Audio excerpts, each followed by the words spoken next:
I'm Algenon Cash, and you're locked in. Welcome back. Welcome back. Another great episode for you today. I've got Joyce Rice returning. Joyce is a regular on the show. You've seen her now a couple times here on the Locked In Show. When she's back today, she's going to be talking to you about how to go virtual with your small business. So you want to definitely make sure you hold on for that. But before we get into that, do want to just got a couple quick news updates that I want to hit on. We are in the middle of the holiday season, and on the Locked In Show, we say Merry Christmas. So Merry Christmas to you all. You'll be hearing a lot of Merry Christmas from me all the way up until Christmas time. This is actually one of my favorite times of the year. I don't really get into a lot of holidays, but growing up in my grandparents' house, the holiday season was always the fun time, and Thanksgiving and sharing a meal and Christmas season and Christmas lights. And if you haven't gotten out to Tanglewood yet, make sure you get out. That's a great event that you can go to. You can still be social distance because you're not getting out of your car. And there's just some amazing Christmas lights out there. There's all kind of events like that still going on around our region that you can take advantage of despite what may be happening with COVID-19 this year. So make sure you do that. Also, because it's the holiday season, I know a lot of you like to eat good food. I love holiday food. I love to eat. I love food in general. I love to eat all the time. But I want you to keep this in mind. If you're thinking about having any kind of holiday parties, make sure you reach out to JNS Cafeteria over in High Point. They've got some really great holiday meals for you. That way they can do the cooking and you can stay focused on your family. You can just have fun and fellowship, and you can let them do all the hard work, and you can use their kitchen and so forth. You can pick it up, but you can also have it delivered. Again, that's JNS Cafeteria over in High Point. And we are going to be working on a special campaign with JNS. I want you to keep a lookout for that as well. We are going to be giving away a holiday meal to one family. And I think that contest is probably going to start sometime next week. So I'll have some more details about that. And then also finally kicking off next week, we've been working hard about it. You've heard us talking about it, but the podcast will be launching next week. And I'll let you know when you can start downloading those episodes, either on Apple or Spotify as well. So just keep an eye out for all of that. And then obviously, as you continue to go through the holiday season, just make sure that you are keeping yourself safe, making sure you social distance, wash your hands, wear your mask, as they talk about, because we obviously are starting to see a high degree of spread with this virus, and it's starting to impact a lot of people. I have reached out to a good friend of mine, Dr. O, over at Wake Forest Baptist Medical Center. We are going to see about getting Dr. O hopefully next week to come talk to you about the virus and what's happening with the vaccine, and just give you some education on that. So just stay on the lookout for that. But today we've got Joyce back with us. Joyce is locking in with us again. Joyce, how you doing? Hi, I'm doing well. Thank you for having me, and Merry Christmas back to you as well. I love Christmas Yeah. too. Well, Joyce is a regular. Joyce is with Guilford Works. She has a background in business development and finance and workforce development. And she's made a couple of appearances on the show in the past. A couple of the previous episodes were more about politics. I would encourage you, if you did not see the episodes that Joyce was on, she did one where we brought her in to just react to the presidential race as just a minority woman. And then we also had her on a small business roundtable reacting to the elections. And both of those conversations and the video is available. You can go to the YouTube channel. If you're not a subscriber, make sure you subscribe. That way you get a notification anytime we do anything. But go check out those conversations. I thought Joyce had some really good information to share with you. And so go check those out. Make sure you share them with other people and help us get the message out that way. But today's not about politics. Today is about, trying to help you pivot your small business in the midst of COVID-19. I think pivot is probably one of the most overly used words in 2020. We may have to retire the word pivot when we get into 2021, but this is the year of pivoting. And if you're in the restaurant business, or if you have any kind of small business, you're having to figure out new ways to do business, because most likely you're not seeing the same amount of people that want to come into your space or visit your offices or visit your store. And so we really want to try to give you some ideas. Now, this won't be everything. I mean, it's not universal. We understand all businesses are different, but I think Joyce is going to give you some really good ideas about how you can start incorporating a virtual setup with your small business. So grab your pen and your pencil or whatever you use, or I'm old school, Joyce. I'm talking about a pen or pencil. I guess everybody's probably got a tablet or something that they're going to be taking notes with. But I Joyce, don't why even don't we? have a tablet or a pad or anything. I have a pen, but I don't have a notebook or anything. So I may be a little bit more visually acclimated than you are at this very moment, but it's nothing wrong with a pen and pad. But Joyce, let's start off by, before we get into the core steps that you want to talk about, maybe start off by giving my audience a little background on your efforts around workforce development here in our region. Absolutely. So I've had the amazing privilege to take my background in finance and business development and just really kind of use that skill set to work in the space of workforce development. And, workforce development really entails merging two key audiences or populations. One, obviously, being our business community, and really understanding their needs, their markets, their industry trends, and really matching and linking that up with our residents in Guilford County. The Guilford County Workforce Development Board is actually one of 23 boards in the state, and we serve Guilford County, which does kind of spill over into the Triad area. So you're looking at townships, counties, and cities, Greensboro and High Point, McLeansville, all of those cities and areas in Guilford County. So we serve our businesses and we also serve our residents and really look at ways to find talent, develop talent, train, really get our residents either back in the workforce, prepared for the workforce, prepared for emerging industries, and as well as really understanding and assessing what our businesses need in this community as it pertains to skills, jobs, labor market, and keeping the workforce healthy. So it really is a dyadic relationship in that we have to be effective in serving both of those populations to make sure that we have a fluid workforce in Guilford County. And as I mentioned, we are one of 23 boards. What I specifically do is business engagement. So I focus along with other members of our team. I actually focus on the healthcare sector, manufacturing, as well as locally here in High Point, our furniture market space. So we've been doing a lot of strategic planning and having lots of convening and roundtables with our internal partners within the board, as well as some of our external partners and stakeholders. And that will include any of your labor agencies, agencies that are serving our population, as well as our educational institutions and our industry sector affiliations and summit, even such as yours. So it's been a great honor, great privilege, and I've really enjoyed the work so far and looking forward to doing so much more in Guilford County, along with the Guilford County Workforce Development Board. And you just got like a big appointment, right? You're going to be serving on a regional board here that I heard about, or what's that all about?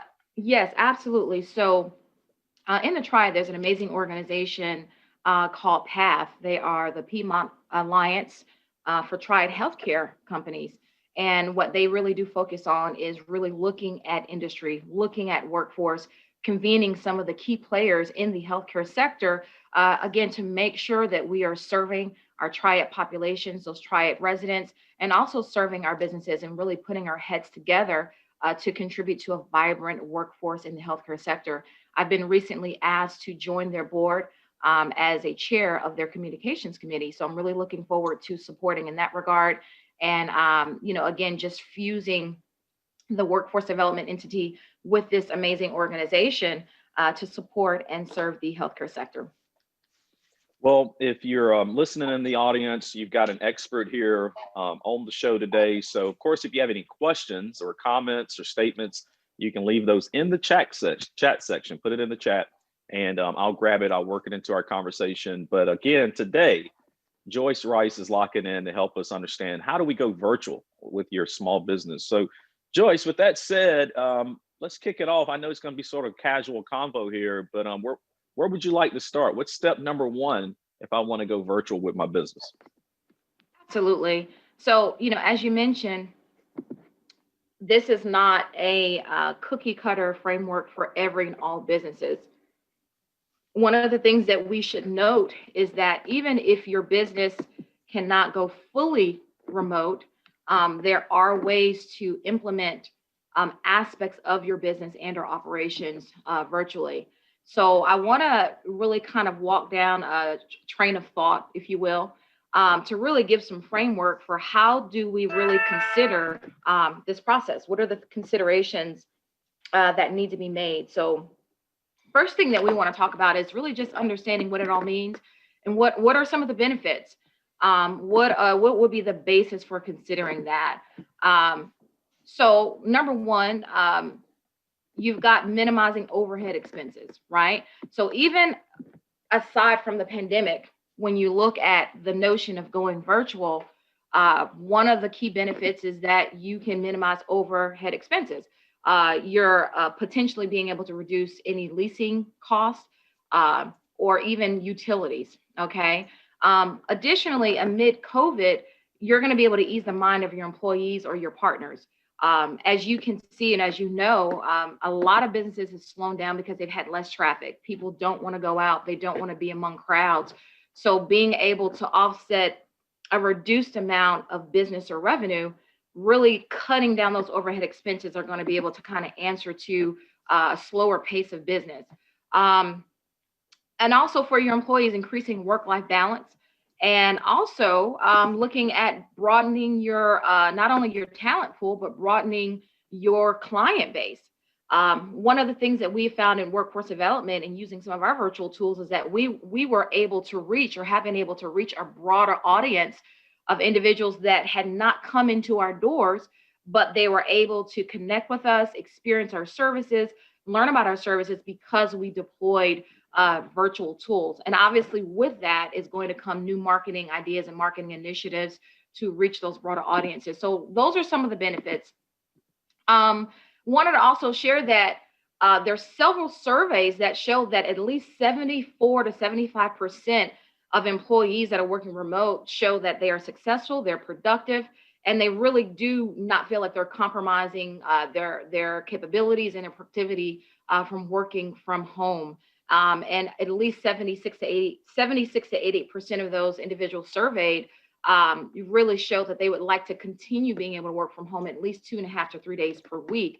So there is a work-life balance element that as an employer, if you do have a workforce base, whether it be small or large, you're able to really add a level of value to your employee base or your partners or those that are working in your organization. So right now I'm just kind of sharing some background thoughts about, what we need to be looking at. Additionally, some of the key industries. So if you are a small business, and when we say small business, we're not necessarily talking literal. As you know, 80% of all of our jobs derive from small businesses.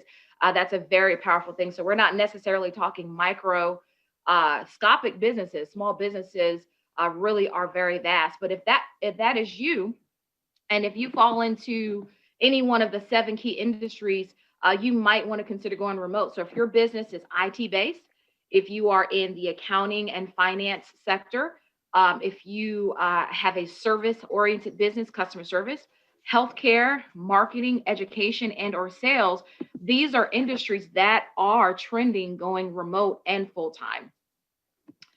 So just wait real quick. I want to chime in on something you said a moment ago that I think is just worth making sure we hit as a big point. You talked about worker productivity and the whole concept around work-life balance. I've got some really good friends who run like big companies like Brand and some publicly traded companies. And because of COVID, a lot of companies have moved to a work from home model. And I think one of the fears for some of these companies was that they would lose productivity because their employees would be at home all day. And so you could be watching television or trying to keep up with Junior, or maybe you're outside cutting your grass when you should be working, or you're just distracted. And what I thought was remarkable is they actually shared with me that they're seeing productivity go higher. They're seeing their employees get more done with less amount of time.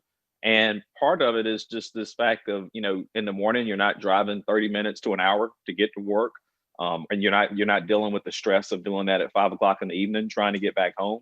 And what's interesting to me, there's this dynamic where when people work from home, they seem to actually work more than when they actually work from their office. Have you seen that same kind of trend? I mean, in the work that you do day to day? I can tell you personally, I do. I kind of feel like I work around the clock sometimes, but it's so much more convenient. And I can definitely speak to that. There is an implicit value uh, in a company being able to show sensitivity to how this pandemic has impacted families, parents, working moms, working dads.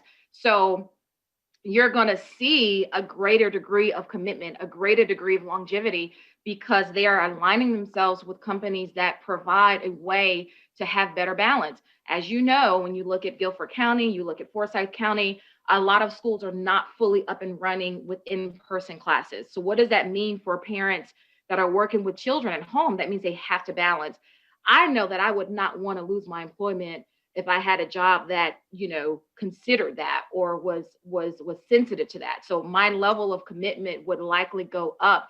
My level of focus and productivity would probably demonstrate, hey, I really do appreciate this environment.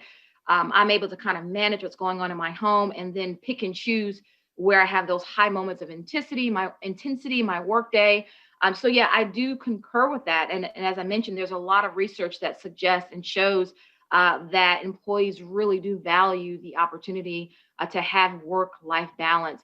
It really can serve as a win-win for all. And there are some factors that we want to look at when we look at different models. So there are different models that companies can look at. And as you mentioned, when you look at those larger cap companies, those companies that you see on the stock market, those national and international brands, they are moving to remote models. And again, going 100% remote may not be the answer, but there are some considerations and some models that you as a small business can actually look at, and we can certainly review that. But I do Yeah. concur, and that is the sentiment, Algenon.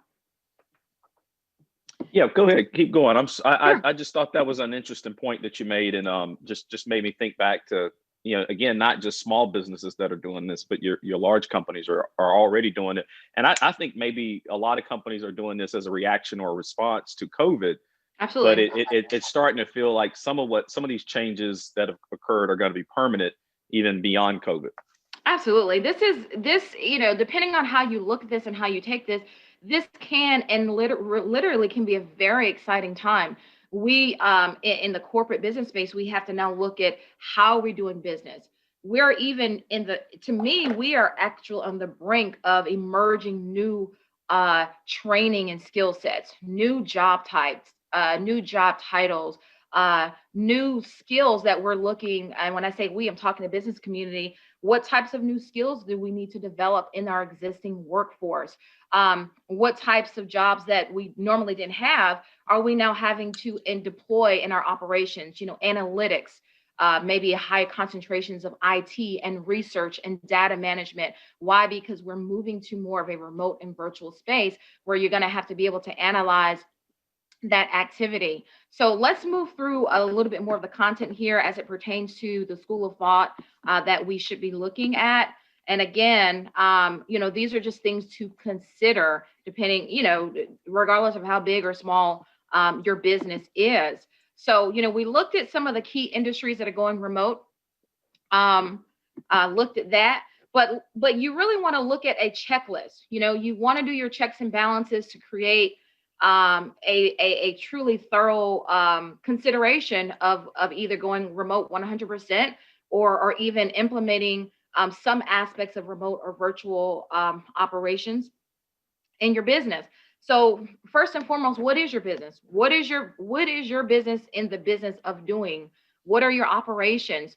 Are you service oriented?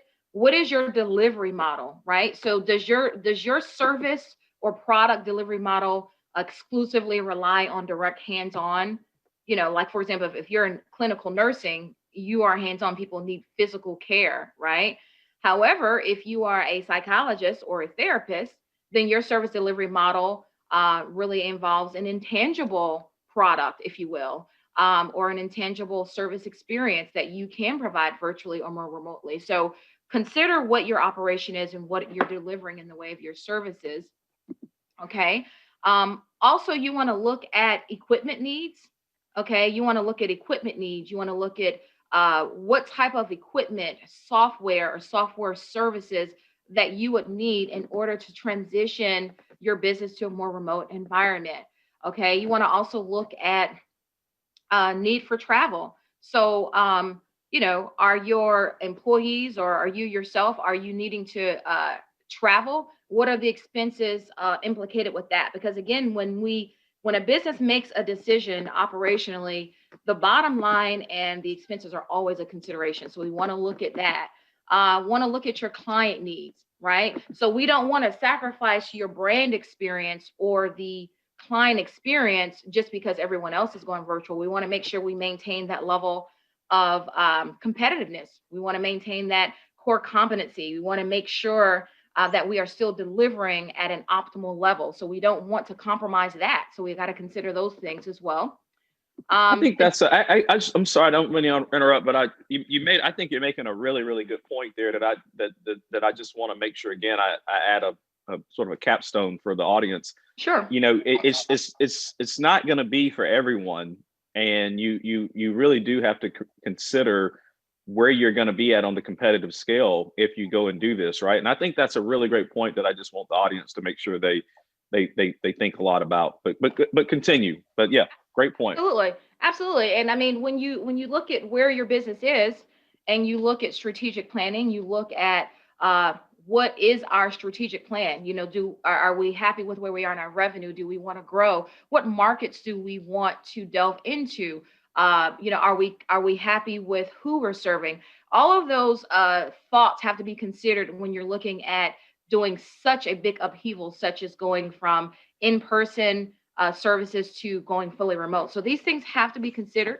Additionally, and this is a very key point, and this is something that, in workforce development, we have to look at what will be your labor needs, right? So if you decide to go virtual, are you going to need to hire an IT manager? Are you going to need to hire, technically sound professionals? Are you going to have to expand your workforce? And if the answer is yes, what are the implicit costs associated with expanding your workforce to have a group of people that can manage some of the more virtual tools that you're now having to deploy upon making that decision to go remote? So, there are expenses there. Okay.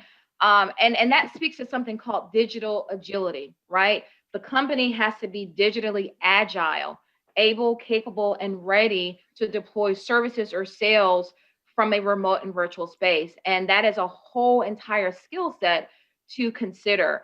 And these are not bad things. This is not a halt. This is not to make you feel like you're not capable or able, but it makes for a sound decision. And it makes for, making sure that you are considering all things. Now, Algenon, if you don't have any other questions, I want to go into just discussing a few models that we can also look at, which you kind of touched on earlier, but there are a few models that you can look at. I do have one quick question, more related to the HR component of it. When you consider going virtual like this, are there any HR considerations that you need to be thinking about? I mean, in terms of all of a sudden now I've got my staff working off-site from home using their own personal space versus being in a space that I have a little bit more control over. Absolutely. There's a trust component. You have to find a way to create checks and balances. I think you have to find a way to create accountability. And I think software and technology is an amazing tool that HR experts can look at. If you're looking at if you want to move to a remote or virtual environment, but it does rely on trusting that employees are going to show up virtually to work every day, or they're going to really perform in a manner that is acceptable to business and operation standards. I really do believe that is where data analytics comes into play. The use of technology comes into play to really help manage and analyze how performance is being done, even on a remote level. So there are certainly ways to address that and to assess that. And your HR experts will be able to hopefully, do the research and find out what tools can be used to make sure that, performance measures are met and where the pitfalls are. You're not going to necessarily maybe start hitting at all optimal levels, but as you deploy and you implement, You can look at, these are some of our target goals. Where did we hit? Where did we miss? What needs to be tweaked? And then continue moving forward with that. And I would 100% recommend to move in stages, right? Move in stages. Perhaps you take orders over the phone, for your business. Perhaps, you have someone sitting at a desk answering a phone, taking orders. Maybe you could then move to directing people to maybe an app, maybe creating a phone or mobile app, possibly creating or directing traffic to taking online orders and engaging that way, and creating some chat opportunities. So move into stages, bite off small pieces, test, measure, assess. And then if you are able to move into broader remote and virtual operations, then obviously do so. But that would, move with caution, but definitely move strategically, and move after having done your due diligence and research. And then what do you suggest for people? Again, I've got my employees working from home. They're used to being in a space all together. So you create a little bit of a collegial atmosphere. Now you're working from home, you're away from your peers and your co-employees. How do you maintain employee morale? I mean, some people get a confidence boost by being around their peers. Well, you know, people do all kinds of things. The main thing we have to consider is, make sure that things that we do are not offensive, going back to that HR and policy and codes of conduct. But there are certainly neat, fun things that you can do. You can do virtual games, oftentimes to keep your workforce engaged and keeping them sharp. Implement games that rely on their industry and product knowledge, but incorporate that with incentives. And also neat things like, okay, if you have an employee that you haven't seen in 6 months, they're doing a great job, they're working 5, 6, 7 states away, or they're not coming to the office anymore, send them a virtual gift. Send them, you can do things like virtual lunches to keep the morale up. You can employ things like virtual trainings and virtual gatherings and virtual meetings. And I think it takes a level of leadership, if you will, to really be forward thinking and how to really infuse that moral boost. So, you may have a training scheduled or a debrief meeting scheduled, and then, that employee gets a doorbell knock and they see, there's a box lunch waiting for them, or a card that says, thank you for your work and all that you're doing. So again, all of these things have to be included, and it's totally possible. There are companies that are doing amazing things that are really taking the lead on doing this. There's enough information and enough case studies out there to get and gain some really good ideas for that. And not really tooting my horn or tooting Guilford Works' horn, but you can certainly come on over to Guilford Works, and we can certainly do an assessment of your business and look at ways that we can support any transitioning as it pertains to training.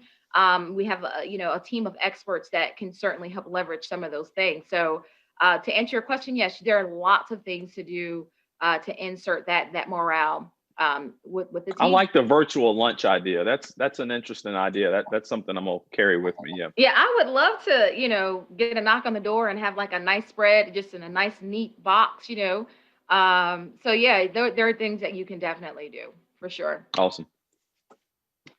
I had a few more points Yeah. if I may. So there are different models, right? So, and a lot of this does speak to common sense, right? So while it's extremely technical, your business, your operations, your needs are really going to create the framework for what you can and cannot do. How well do you know your business? How well do you know your clients? How well do you know the trends? Is this a cyclical business where your business, your revenue increases during Christmas or summer or what have you? All of those things you should already be considering. And when you look at models, right? So you can have a hybrid model. A hybrid model says, hey, we go into the office sometimes for certain things, and then we're able to work remote in other aspects, right? So you have a hybrid model. Again, this could be used to transition or explore, right? Also, you could have a full out home setup model, which says your employees, your team, or your staff, they are set up at home, meaning what they do has to be done from that setup, right? From that computer. There may be a specific software that's used to run operations, and they can't pack up and go do work at McDonald's or the local coffee shop. They've got to be set up at home. So that's one particular approach to consider, and that's a full out remote every day, 9 to 5. And believe it or not, there are lots of companies that are doing that as well.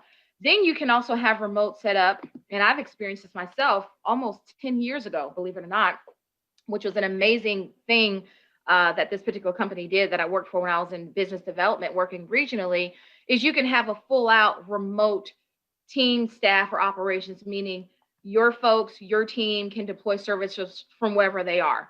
If they're in Arizona or North Carolina or working out of the home, they can still deploy and work from anywhere. And again, that's going to depend on what the service is, what the business is, who the clients are. You can do that. That would be a fully out remote model. Um, Again, so these are three main models where, you can do work from anywhere. You have a home office, but you don't have to stay there stationarily, or you have to work or do your job from that home office setup, depending on the software that's involved and really what you have to do to deploy those services. And then you can also have a hybrid. And again, if you fall into any of those 7 key industries that we discussed, it may vary. And also consider moving in phases or moving in stages as you're considering deploying that. The last thing I want to share, Algenon, if you don't have any questions, if you don't have anything to Yeah, go interject, right ahead. is just some tools that companies can use to actually implement some virtual or remote tools to either save money or again to just respond to COVID, to be able to still provide services and even meet some of their operational needs amid COVID. So, one of the things that we have noticed with Guilford Works and working with businesses is that recruiting and job placement has been a huge space where virtual tools have become more popular.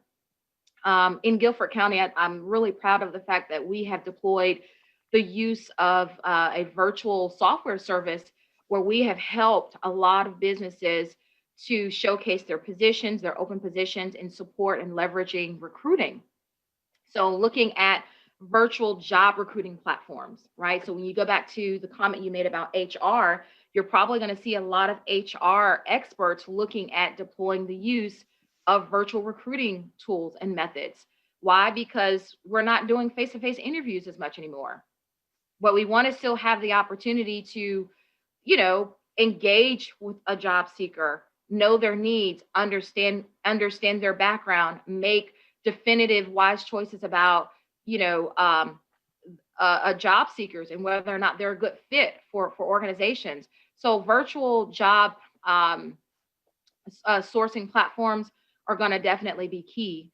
And one of the things that we've done to leverage helping businesses locally in Guilford County is the use of some of those virtual tools. We've done amazing things with job fairs, resource fairs, where we have showcased some of the local resources that residents are able to have access to amid COVID. When you look at hunger and things like financial needs, electricity, rent, food, things of that sort. We've done resource fairs. We've done a multitude of job fairs where businesses have been able to showcase and promote jobs and do on-site interviews virtually on-site interviews. So there are a number of tools that, again, HR can begin deploying even without fully going operational. Again, you have to take things in stages and test, measure, trial, try again. So we're very happy that we've been able to partner with local businesses to do that. Locked in with us today, you've got Joyce Rice with Guilford Works. She's an expert and has a background on business development, finance, as well as workforce development. And she's been giving us some strategic ideas and concepts to consider if you want to take your small business virtual. And again, we understand that not all businesses can go virtual. Some of those you do have to actually be in the physical space.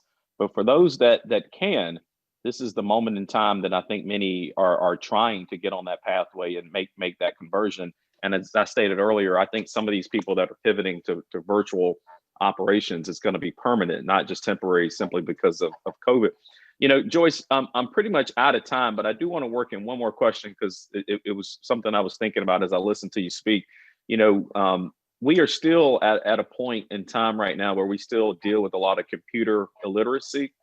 especially amongst some of our older workers. They still may not understand all these various technological tools that we have, whether it be these apps and all these virtual programs and software platforms that have emerged and been created.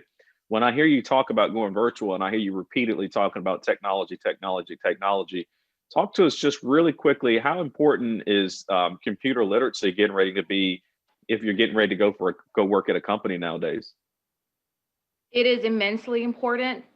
It is the direction that not that we're moving in, but that we are already in. It is the direction that we are already in. And professionals and experts like myself and like yourself, we have to be uh, very, very deliberate about vocalizing, sharing, and communicating how important it is to be digitally and technologically agile and prepared.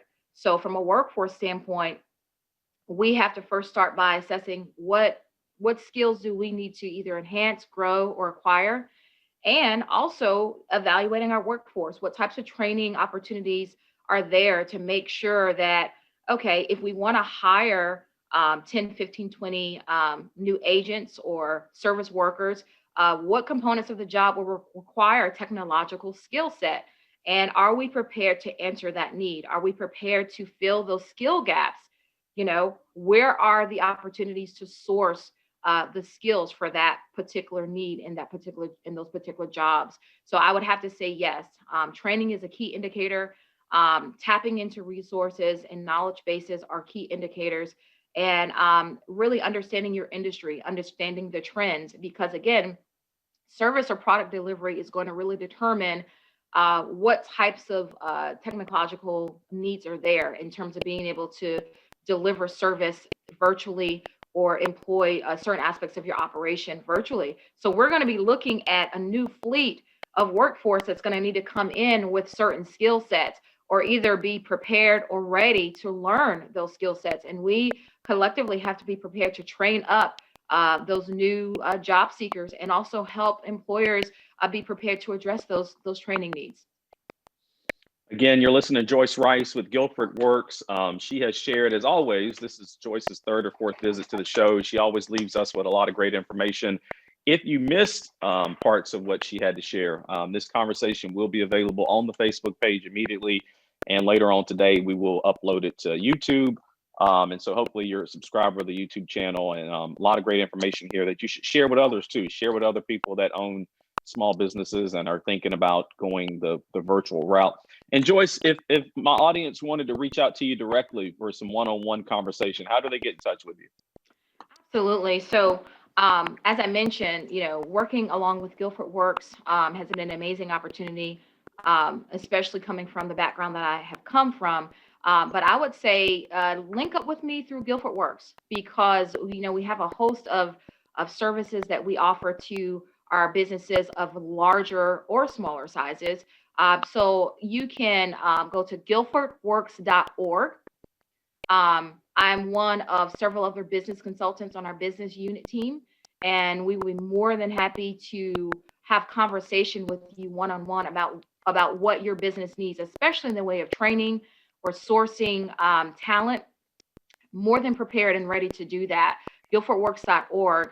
My email address is joyce.rice at Greensboro. Joyce.rice at Greensboro hyphen. I'm losing my train of thought, but I can post that in the chat for you to see that. That's fine. Yep. I should know my own email address, and let me. So it's Joyce.rice at Greensboro-NC. Okay. So you can find me there, and you can also find me at guilfordworks.org. My apologies for that. No worries. Of course, we'll always get you back in here to lock in again. And I strongly encourage my audience to reach out directly to Joyce. They're doing a lot of great work over at Guilford Works. And so make sure you take advantage of that. We're getting ready to go into the weekend. It's been a long week, so I hope you get some rest and relaxation this weekend. Of course, make sure you check out WTOB on Sunday morning at 8 a.m. If you missed our conversation with Congressman Mark Walker the other day, Congressman Walker has announced that he is running for the United States Senate in 2022. We had a great conversation with him. Of course, that conversation is available right now on YouTube, but it's also going to broadcast again on WTOB on the Locked In Show on Sunday morning at 8 a.m. So make sure you check that out for me. And as always, if you want to support the show, make sure you reach out to me and contact me. I think we're doing a lot of great things here, producing a lot of great content, but it requires time, energy, and work. We got to be able to research and pull all these things together and get the right guests in here for you. And so we cannot do it without your support. So please consider supporting the show. Yes? Have one more thing. So it's joyce.rice@greensboro-nc.gov. That ending tagline is also very confusing, and I also put that in the chat. I don't know if anyone can see that or not. I got you. And then next week for me, make sure you keep a lookout. Like I said, we'll be getting Dr. Olin to talk about COVID-19 vaccinations. We've got Mitch Kokai coming from the John Locke Foundation to talk about the latest court ruling on voter ID. We're reaching out. We may have Greg Thompson here from NFIB to also join us.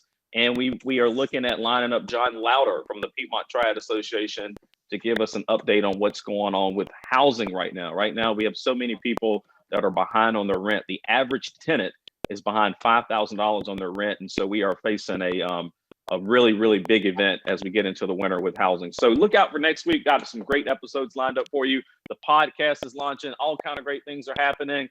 But until next time, y'all stay locked in.